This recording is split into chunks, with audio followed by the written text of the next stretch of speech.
The Dieppe Timeslip.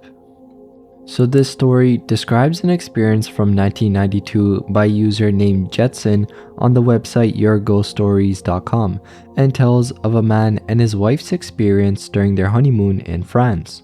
Decades later, it remains still a vivid memory in his mind because of how odd everything felt at the moment. The honeymoon started with a small wedding celebration in a countryside restaurant outside Paris. The couple planned to drive to Dieppe, a coastal town, to spend the night before heading to Bruges, Belgium for the rest of their trip. They chose to take the slower national highway instead of the main auto route, enjoying the warm evening air as they drove with their windows down. The quiet, tree-lined roads seemed perfect for starting their journey together. When they finally arrived in Dieppe in the early hours of the morning, they noticed the town had an old medieval appearance.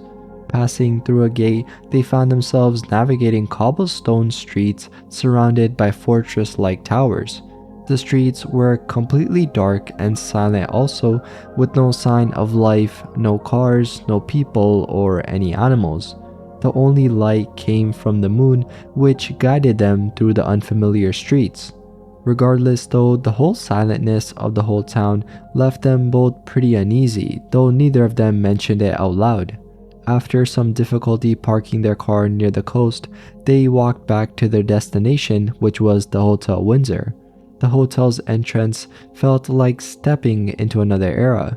The lobby was dimly lit, with only a candle and a glass lantern providing light. The furnishings were also old-fashioned, with red velvet tufted chairs and potted palms. At the front desk sat a man in a vest and collarless shirt with a waxed mustache. He didn't speak much and had little expression, which the couple attributed to the late hour. The check-in process was also unlike anything they expected. The man handed them a pen that needed to be dipped in ink to sign an old ledger. Despite the oddity, they brushed it off, assuming it was a quaint custom. After signing, the man rang a bell and a young girl appeared to escort them to their room. She was dressed in traditional clothing with a long dress and a white cap perched on her styled hair, which struck the couple as pretty unusual. The bride even whispered about her appearance, only to be hushed by her husband, who worried that the girl might understand English. The girl then led them up a winding staircase by candlelight. When they finally reached the room, she struggled to open the heavy, squeaking door. The couple then stepped inside to find a dusty, damp room with 2 single canopy beds. A cobweb stretched between the bedposts, and the velvet coverlets were coated in dust. The room was also cold and unwelcoming, far from what they had imagined for their honeymoon suite. Frustrated, the groom told the girl they couldn't stay here. She silently locked the door and led them back downstairs. When they returned to the lobby, the man at the front desk was now gone. Now exhausted and unsure what to do, they decided to just rest in their car until morning. They drifted into an uncomfortable sleep, still wearing their wedding clothes. When daylight finally came, the town looked completely different. It was now bustling with people and activity, and they quickly spotted a nearby hotel. They approached the desk to explain their situation, mentioning the strange events at the Hotel Windsor. The staff seemed confused and informed them that they were in fact standing in the Hotel Windsor. The receptionist told them that their room was still available if they paid a late check-in fee. Bewildered, the couple described the dark, candlelit hotel from the previous night, but the staff had no knowledge of any such place nearby. Determined to make sense of what had happened, the couple searched for the mysterious hotel. They walked through the town trying to retrace the steps, but the cobblestone streets and towers they had seen the night before were now nowhere to be found. They asked locals and even their restaurant waiter about the period-style hotel and the possibility of maybe a power outage or film production, but no one knew what they were talking about. The experience left them really puzzled. Over time, they stopped discussing it openly because others would react with skepticism or disbelief. But regardless, the narrator still remains pretty freaked out by the whole events and wonders what might have happened if they had stayed the night in the hotel. The Confederate officer on a horseback. So this story begins in the fall of 1988 on a cool, clear day in northern Fauquier County, Virginia, which is a region pretty steeped in Civil War history. The narrator, Mark J. Seven, a Virginian with a deep appreciation for the area's past, was driving through a remote stretch of countryside. This area, which is marked by rolling hills and absent of homes, barns, or even fences, felt isolated and untouched. There were also no other vehicles or signs of modern life on the road, only the tranquil scenery that seemed to stretch endlessly in every direction. While navigating a curve in the road, the man spotted a figure about half a mile ahead on the left side. At first, it appeared to be a typical sight in Fauquier County, being a man riding a horse. However, as the man drew closer, the scene took on a really unusual quality. The rider's clothing caught his attention immediately. The man wore a full Confederate officer's uniform, complete with sleeve markings denoting his rank. His attire also consisted of gray pants and a matching jacket, along with a full belt rig that included a sword and a sidearm. A black hat sat atop his head, and he wore riding gloves and boots. Every single detail of his appearance seemed authentic and preserved, as though he had stepped directly out of a time long past. The rider's demeanor added to the strangeness as well. As the narrator passed by, driving slowly to get a better look, he waved in a friendly gesture. The rider, seeing this, acknowledged him by tipping his hat, which was a small but deliberate motion. But the thing is, the expression on the man's face was one that the man could never forget, being it was equal parts of confusion and curiosity, as though he was as puzzled by the passing car as the driver was by his presence. Despite the unusual encounter though, the rider and his horse appeared entirely real and solid, leaving no immediate impression of anything supernatural. The narrator, a Civil War enthusiast, was fascinated by the sight. Yet questions quickly began to form. What was a man doing in full Confederate uniform, complete with a sword and sidearm, in the middle of nowhere on a weekday?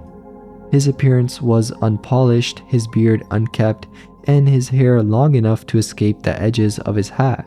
Even the horse itself seemed appropriately weathered.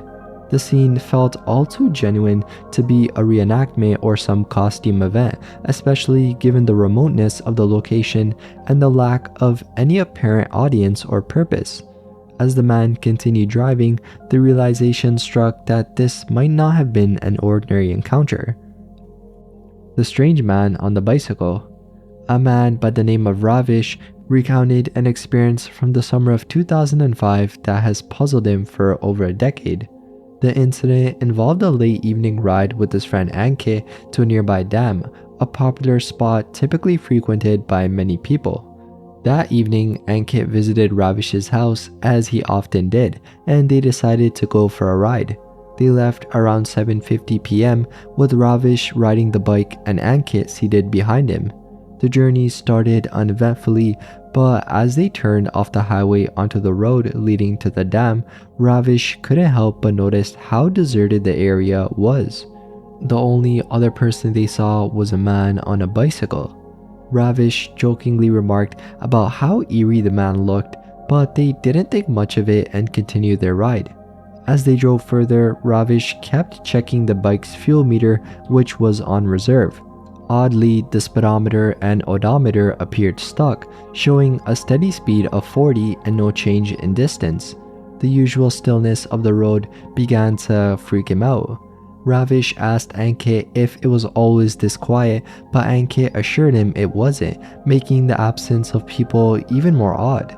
When they finally reached the dam around 8:40 p.m., they were shocked to find it completely empty. There were no people, no animals, and no sounds, with every shop closed as though the place had been abandoned. Ravish, feeling uneasy, suggested that they leave immediately, and Ankit agreed. As soon as they turned the bike around to head back though, the odometer suddenly jumped 8 kilometers ahead, as if making up for lost time. This unexplained change added to Ravish's growing sense that something was definitely wrong. As they rode back, Ankit grew increasingly quiet. At one point, he began turning around repeatedly, looking over his shoulder. When Ravish asked what was wrong, Ankit urged them to drive faster and get them out of there. When they finally reached Ravish's house by 9:20 p.m., Ankit quickly left for home without offering any further explanation. Later that night though, around 10:30 p.m., Ankit called Ravish and asked if he had noticed anything strange during their trip. Ravish described the stuck odometer and the sudden jump in distance. In turn, Ankit shared something even more disturbing. At one point during the ride, he had heard someone calling his name several times. When he looked around, there was no one there, but the voice still persisted. He also revealed that the man on the bicycle that passed earlier had black, empty eyes, something Ravish hadn't noticed at the time. The next day, the two decided to revisit the dam in daylight to make sense of what had happened. When they arrived, the scene was now entirely different. The area was now bustling with activity and the shops were all open. They then decided to approach one of the shopkeepers and asked about the closing times. The shopkeeper explained that the shop stayed open until 10:30 p.m. the previous night as usual. Ravish and Ankit, confused, insisted that they were there the night before, but everything had been closed and the area was deserted. The shopkeeper, skeptical, asked if they had been drinking. When they checked with the other shopkeepers, they all confirmed the same thing, being that the shops were all open and people were around until late. Shocked and unable to reconcile their experience with the shopkeepers' accounts, the two left the dam with more questions than answers. The incident has stayed with Ravish ever since, leaving him to wonder if they had unknowingly entered some kind of alternate reality or time loop. A Vanishing Village. In the late 1960s, just before the period of unrest known as the Troubles, a peculiar event unfolded in Belfast that has interested the family of a user named Subtle Poetics for decades. This account basically centers on an experience that their mother Maura and her younger sister Colette had during an ordinary bus journey into the city center. Maura and Colette lived near what is now the Donegal Road roundabout, which at the time was under construction. On this particular day, they began their journey by walking past the roundabout, heading toward the bus stop. Along the way, on their left, they noticed a row of small whitewashed cottages. These houses were properly maintained, with their old-fashioned charm accentuated by bright pink window frames. And outside one of the cottages, a woman was cleaning the windows. She greeted them warmly, exchanging the usual pleasantries common in the friendly culture of Northern Ireland. There was nothing remarkable about the encounter to either sister at the time, and they simply continued on their way. The bus ride itself was unremarkable, but when they returned the same route later in the day, they were struck by a really weird discovery. The cottages they had seen that morning were now no longer there. In their place, there was only debris and construction materials for the roundabout. Not a trace of the whitewashed walls or pink-framed windows remained. The sisters were left puzzled by the whole sudden disappearance. Maura wondered if the cottages had maybe been demolished during their trip into the city, but this explanation felt unlikely. Why would someone go to the trouble of scrubbing windows just hours before a demolition? The incongruity of the situation lingered in their minds. Years later, as Maura reflected on the event, the questions remained unanswered. Were the cottages part of a residual echo from a bygone era, or did the construction of the roundabout disturb something that allowed a glimpse into another time? Strange scene at an abandoned schoolhouse. North Coastie, a self-proclaimed skeptical believer with an interest in the paranormal, shared an experience from October 2011 that has puzzled him for years. At the time, he was living in a suburb of Pittsburgh, Pennsylvania, and had developed a nightly routine of running along a familiar route. His path took him through an old steel mill town that had seen better days but wasn't really dangerous. Among the landmarks on his run was an abandoned schoolhouse, a classic yellow brick building that had likely been constructed between the 1920s and 1950s. The building was shaped like a T, with the main wing facing the street and a long wing extending in the back. Over the years, it had fallen into disrepair. The first floor windows were boarded up and covered in graffiti, and the second floor windows were shattered. Despite its neglected state though, the building had a stately quality, the kind often associated with "they don't build them like they used to" structures. It was on a chilly October evening, as the leaves had already turned and dusk settled around 7 p.m., that North Coastie set out on his usual run. Passing the schoolhouse as usual, he was startled to see that it now appeared fully lit from within. What caught his attention the most, though, was a scene in one of the first floor rooms.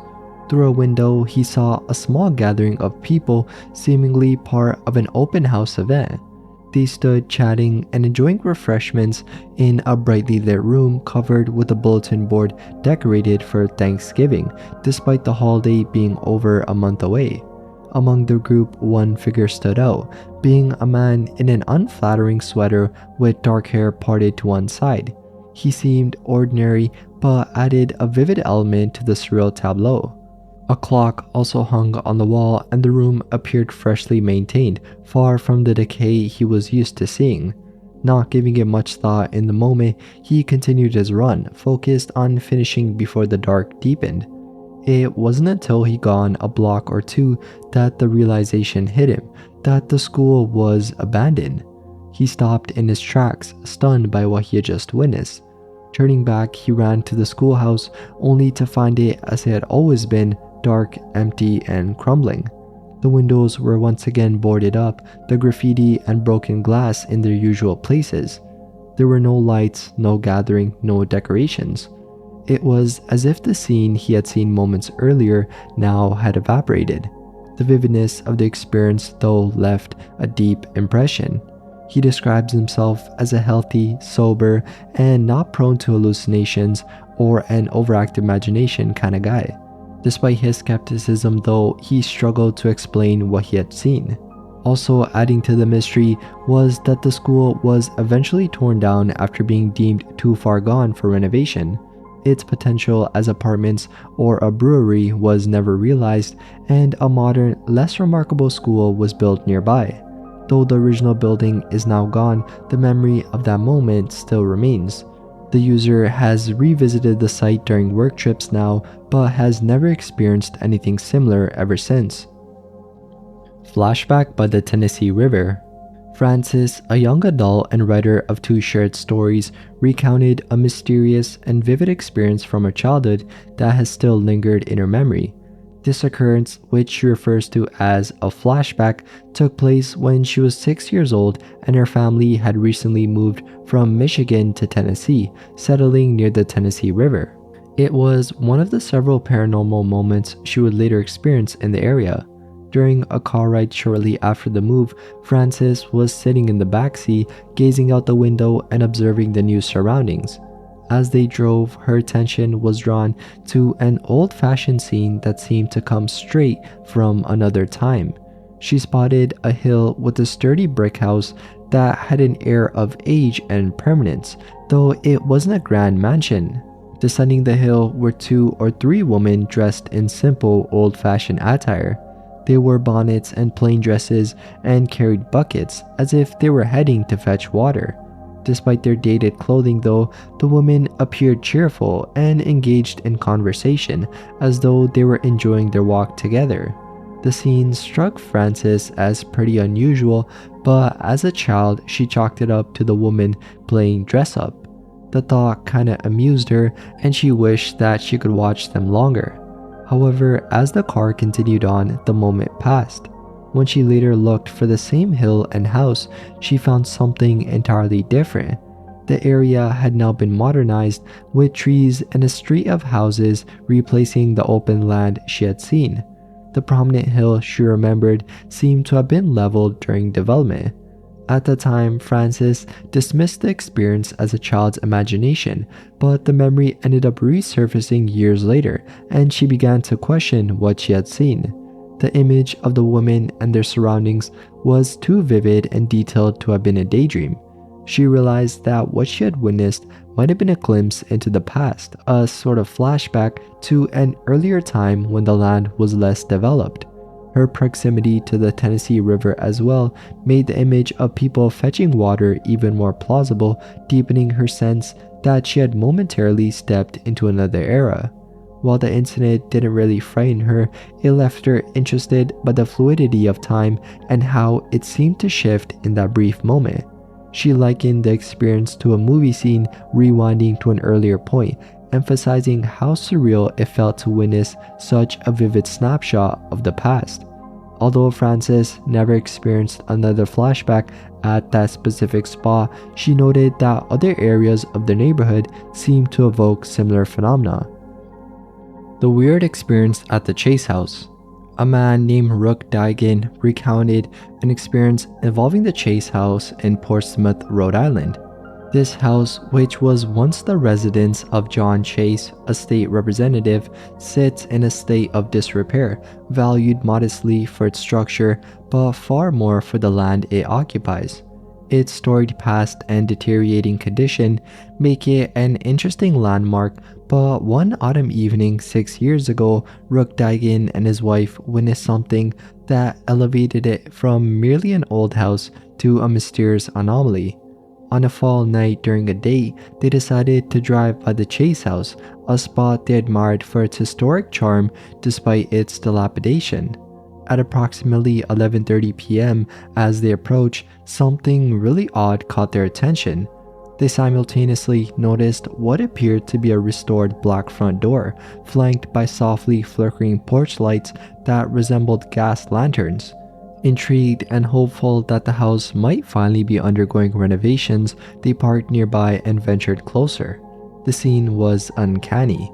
The once overgrown and neglected facade now appeared well maintained, with the door gleaming under the soft light. Brass fixtures and windows flanking the entrance looked clean and intact, as though untouched by time or neglect. The contrast to the usual boarded up and graffiti-marked state of the house was shocking. They stood before the entrance now, debating whether to knock, driven by an odd feeling that someone might actually answer. Ultimately, practicality, being concerned for their children at home, drew them back to their car. The next day, though, curiosity compelled them to revisit the site during daylight. What they found completely confused them, being that the house was as derelict as ever. There was no evidence of any restoration, no glossy black door, no gaslit lanterns. Everything was boarded up, weathered, and untouched, exactly as it had been before. The experience ended up staying with them, a subject of countless discussions. Both felt strongly that if they had knocked on the door that night, someone would have answered. The question that haunted them was, answered from where? This wasn't merely a case of imagining things, but the thing is, both had seen the same transformation. Over the years, the Chase House remained a symbol of mystery for them. They never found any satisfactory explanation, though theories about time slips, residual energy, or even a temporal anomaly crossed their minds. The house itself, a relic of Rhode Island's history, seemed to echo a moment from its past, allowing them to glimpse it not as it was, but as it had been. Time slip one December morning. In her 20s, Emmeline worked at a demanding job with a long, challenging commute. Each day, she left her home early enough to beat the worst of the traffic, relying on a routine to get her through the morning grind. A quick breakfast at the workplace canteen was her usual start before diving into a busy day, a habit that made the long hours a bit more manageable. One December evening, though, everything went wrong. Her alarm clock failed and she woke up nearly an hour late. Panicking, she rushed to get ready, skipping breakfast and dreading the inevitable confrontation with her strict boss.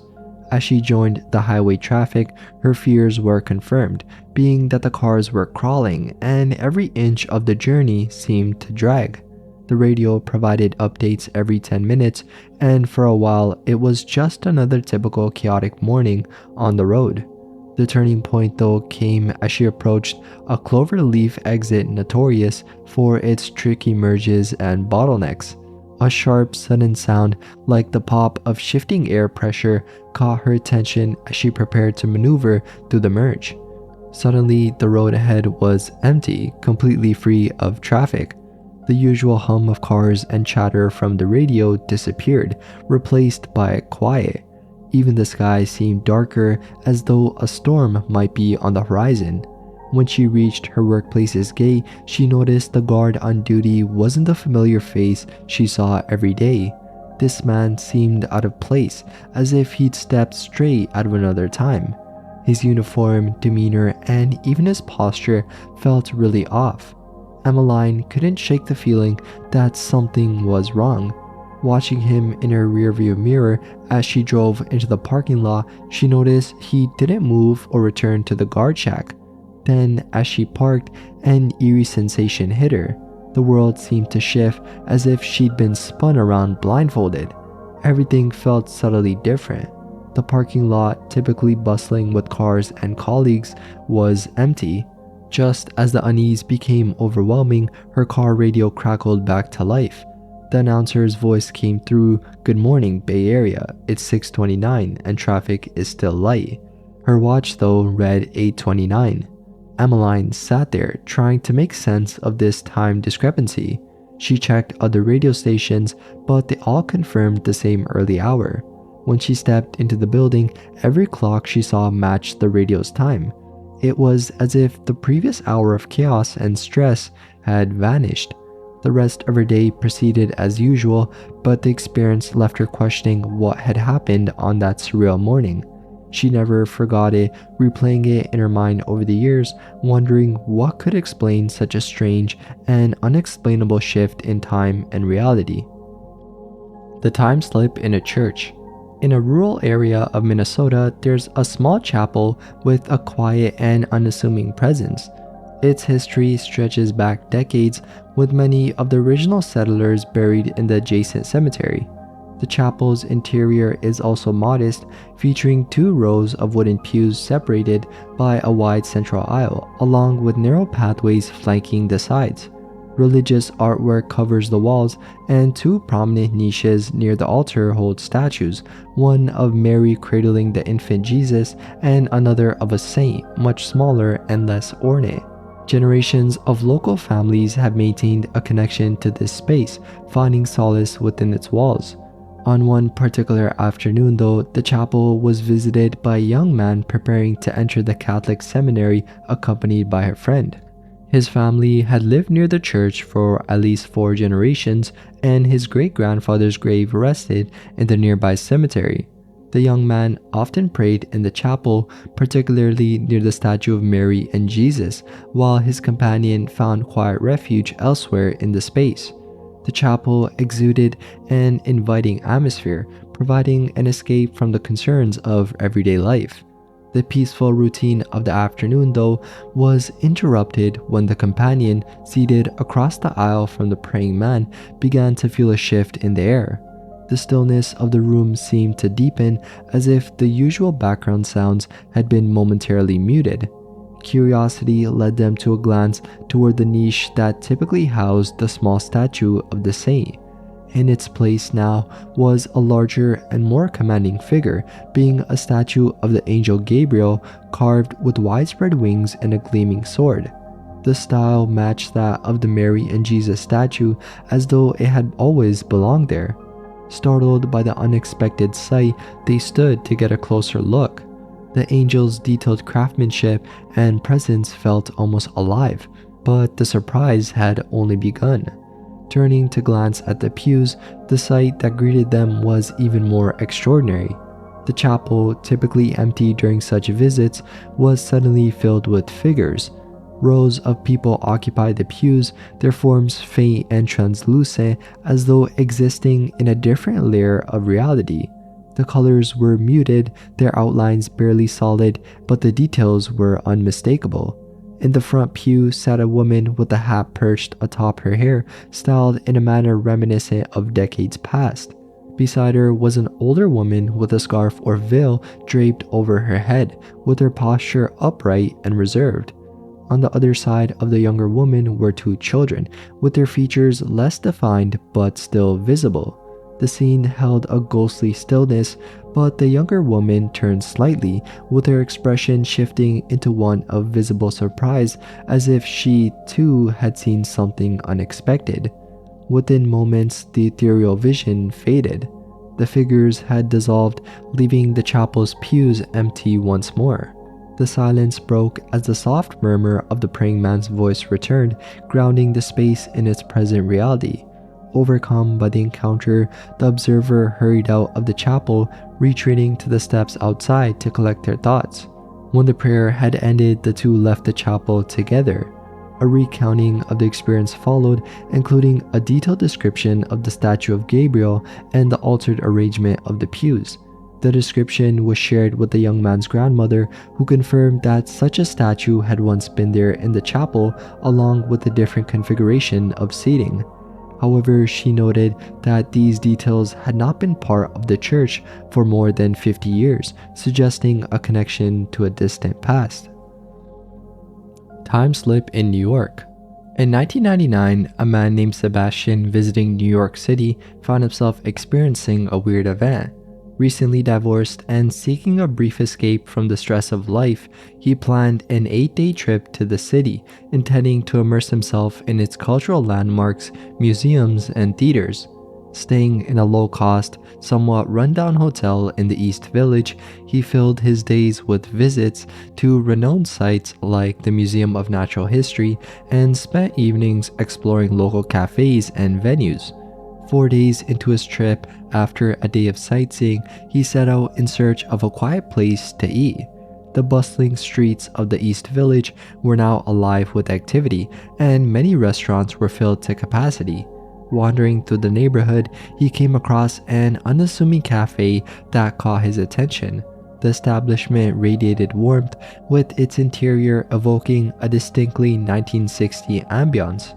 Though its style seemed oddly nostalgic, it also felt welcoming and authentic. Surprisingly, the cafe wasn't crowded. A few patrons sat at scattered tables, engaged in conversation or quietly enjoying their meals. A waitress with long strawberry blonde hair and a flowing peasant-style outfit greeted him and escorted him to a small table along the wall. The decor was rich with details, being dim lights, flickering candles in glass holders, and a colorful mural featuring scenes of musicians, dancers, and vibrant natural imagery. The atmosphere seemed as though it had been frozen in time. Even the Coke he ordered was served in an old-fashioned glass bottle, a style he hadn't seen since childhood. Examining the menu, he noted the remarkably low prices, which seemed out of place for New York City. When his meal finally arrived, a chicken burger with fries, followed by a generous slice of chocolate cake for dessert, it exceeded his expectations in taste and portion size. The staff and other patrons added to the experience, with their appearances and interactions steeped in a 1960s aesthetic. A young man strummed a guitar in a corner, with his music reminiscent of the era's folk tunes. A couple in their 50s and a pair of long-haired individuals with their partners also added to the scene's vivid authenticity. As he prepared to leave, he struck up a conversation with the waitress, who complimented his aviator sunglasses with the phrase, "Groovy glasses, man." Finding her demeanor charming, he arranged to return for dinner the following evening. The bill, a mere $3.25 for the entire meal, astonished him, and he left a generous tip before departing. The next evening, he retraced his steps to the cafe, eager to enjoy another meal in its inviting setting. However, upon arrival at the spot, he was met with an unsettling sight. The once vibrant cafe was now gone, replaced by a boarded-up, fire-damaged storefront that looked as though it had been abandoned for years. Confused and disoriented, he spent hours searching the surrounding streets, hoping to locate the cafe or at least make sense of the situation. Despite his efforts, the cafe was nowhere to be found. Determined to uncover the truth, he returned the following day and resumed his search in daylight. While standing before the derelict building, an older woman approached and struck up a conversation. She revealed that the cafe had indeed existed, serving as a popular local spa during the 1960s and early 1970s. However, a devastating kitchen fire in 1974 had forced its closure.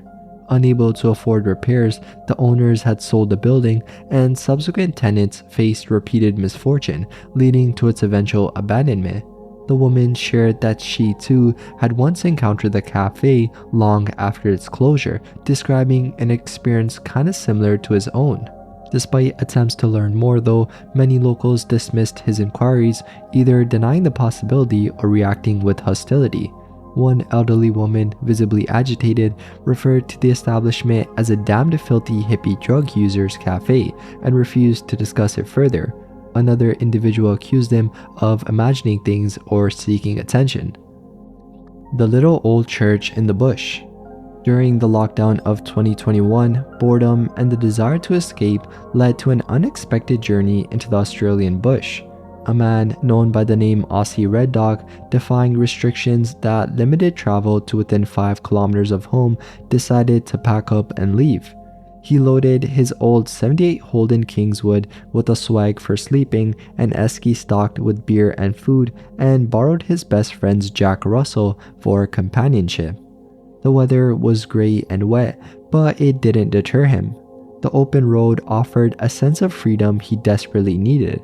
He then proceeded to drive through the countryside, stopping occasionally to snap photos of the landscape or explore abandoned farmhouses dotting the area. His 4-legged companion, full of energy, was also equally excited, enjoying the stops to stretch, sniff around, and relieve himself. As the day then turned to dusk, the man started looking for a place to camp for the night. A narrow dirt road caught his attention right away, and he decided to follow it, curious about where it might just lead. The road seemed endless, winding through patches of forest and crossing small causeways until it brought him to an unexpected sight. There was an old, weathered church in the middle of nowhere. The discovery was pretty surprising. The church appeared abandoned, with broken windows, rotting wood, and a rusting roof. A faint smell of burnt wood also hung in the air, though there were no visible signs of any fire. Despite its condition, something about the place just felt wrong, though the man couldn't pinpoint why. Curiosity ended up winning over caution though. He and the dog found a way inside through the vestry, stepping into what felt like another time. The interior retained its old pews and pulpit, though everything was aged and falling apart. The dog, who was usually bold, began to press against his leg, clearly nervous. The man brushed it off at first, but an eerie sensation of being watched quickly changed his mind. He decided to get up and leave, with the dog leading the way out as if insisting it was time to go. Later, he set up camp near the car, preparing a simple meal and settling in with the beer. The evening was all calm until a faint, haunting sound broke the silence, being children singing, off-key and distant, coming from the direction of the church. The man froze. Regardless though, the singing grew louder, accompanied by the faint strains of an organ, though he knew the church had no organ. His dog, on the other hand, stood alert. But out of nowhere, the music suddenly stopped, leaving just complete silence afterwards. The hours crawled by and the rain had subsided by now, but the whole unease still lingered for him. Just as he was about to relax, the singing returned, now joined by a man's voice, panicked and desperate.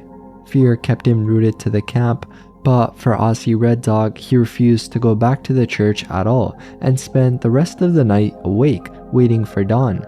When morning finally came, he packed up and took the dog for a quick walk before leaving. But that's not all, because nearby he discovered a graveyard. The leaning, weathered headstones told a grim story, being that every grave seemed to belong to a child, and all had died on the same day. As he tried to make sense of the discovery, the faint sound of singing began again. It was enough to send him hurrying back to the car, with the doc sticking close by his side. Later, he uncovered records revealing a tragedy from the 1920s. It said that a bushfire had destroyed a church in the area during a Sunday school session, and no one inside had survived. Strangely, when he returned weeks later to revisit the site though, the church was now gone. Only the graveyard had remained. Many of the headstones had also grown so worn that they were nearly unreadable. He retraced his steps and everything, and even confirmed that it was the same road, but regardless, the church had vanished as if it had never even been there at all.